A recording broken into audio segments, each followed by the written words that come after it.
तो दोस्तों, इजराइल एक ऐसा देश जिसने हर संकट में भारत की मदद करी है। चाहे पाकिस्तान से युद्ध हो या फिर चीन से हमारा टकराव, हर स्थिति में इजराइल से भारत के लिए एक ही बयान आया है कि हम आपके साथ खड़े हैं। और ये सिर्फ कहने की बात नहीं है, हमारे हथियार खाने का मुंह हमने आपके लिए खोल दिया है। आओ, अपनी पसंद का हथियार चूज करो, लेकर जाओ और अपने देश की सुरक्षा करो।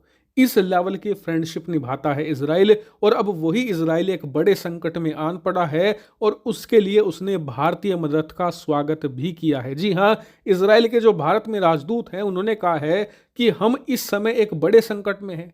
संकट ये कि हमारे 200 से लेकर 250 नागरिक हमास ने बंधक बना लिए हैं और वो उन्हें छोड़ने को तैयार है ही नहीं। लेकिन अगर भारत इस मामले में हमारी मदद कर सकता है तो हमारा काम हो जाएगा और भारत का एहसान हो जाएगा, हमारे लोगों की जान बच जाएगी। लेकिन सवाल उठता है कि क्या भारत इजराइल की ये मदद कर सकता है, और कर सकता है तो क्या भारत करेगा? जी हाँ, ये दोनों बड़े सवाल हैं, दोनों के जवाब मैं आपको देता हूं। सबसे पहले, क्या भारत मदद कर सकता है और क्यों इजराइल ने भारत की मदद इस मामले में मांगी है? तो देखिए, मदद उनका कहने का मतलब ये है कि हमास इस समय सिर्फ एक ही पार्टी से बात कर रहा है, वो है अरब देश।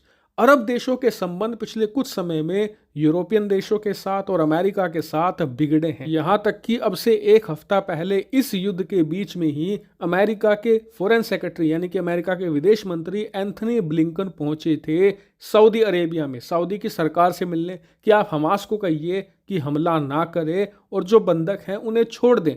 लेकिन सऊदी अरेबिया के क्राउन प्रिंस मोहम्मद बिन सलमान ने और उनकी सरकार ने अमेरिका के विदेश मंत्री से मिलना भी गवारा नहीं समझा।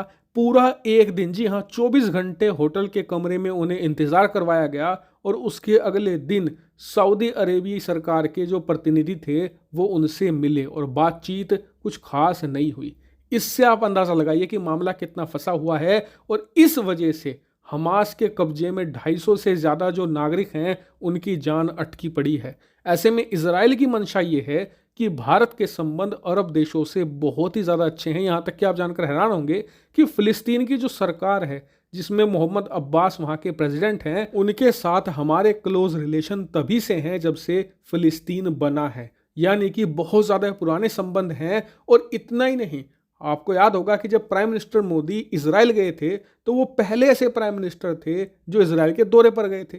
आपको याद होगा कि इजराइल के दौरा करने के बाद प्राइम मिनिस्टर मोदी पहुंचे थे फिलिस्तीन में। जी हाँ, और वहां पर उन्होंने फिलिस्तीन के राष्ट्रपति मोहम्मद अब्बास से मुलाकात भी करी थी। यानी कि हमने इजराइल का साथ जरूर थामा है लेकिन फिलिस्तीन का साथ नहीं छोड़ा है। और यही अब फायदा उठाना चाहता है इजराइल। इजराइल ये चाहता है कि फिलिस्तीन और अरब देशों से बात करे भारत और ये कहे हमास को कि आप हमारे बंधकों को छोड़ दीजिए, खास करके जो बच्चे और महिलाएं हैं उन्हें तो तत्काल छोड़ा जाए। यानी कि एक बात तो तय है कि भारत इनडायरेक्ट तरीके से इजराइल की मदद कर सकता है, बातचीत शुरू कर सकता है। लेकिन क्या भारत करेगा? तो देखिए, ये हमें आने वाले समय में ही पता लग पाएगा कि भारत इस मामले में कूदता है या फिर इससे दूरी बनाकर रखता है। लेकिन मेरे हिसाब से भारत को कोशिश जरूर करनी चाहिए, क्योंकि आप खुद सोचिए कि हमारी वजह से इजराइल ही नहीं, दुनिया के किसी भी कोने में किसी भी आदमी की जान बचती है तो इससे बड़ी क्या बात है। हालांकि इस मामले पर जो भी कुछ होगा वो अंडर द टेबल होगा, यानी कि पर्दे के पीछे। इसीलिए आप लोग चैनल को सब्सक्राइब कर लेना, क्योंकि अंदर खाने की सारी खबरें आपको यही मिलेंगी। फिलहाल इस वीडियो में इतना ही। Thank you very much for watching video.